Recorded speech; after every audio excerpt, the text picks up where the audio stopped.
The boy fell onto the pyramid. But surprisingly, he wasn't hurt at all.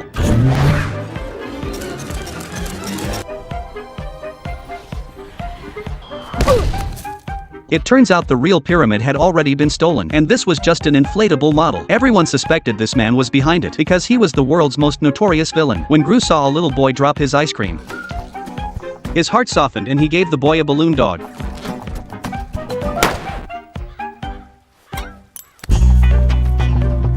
When Gru went shopping and encountered a long queue, he pulled out his freeze ray gun and froze all the customers, so he could be first in line. One day, the doctor told Gru that someone named Vector had stolen the Egyptian pyramid. Gru felt that as the world's most famous villain, he couldn't let someone else steal his thunder, so Gru immediately headed to the basement.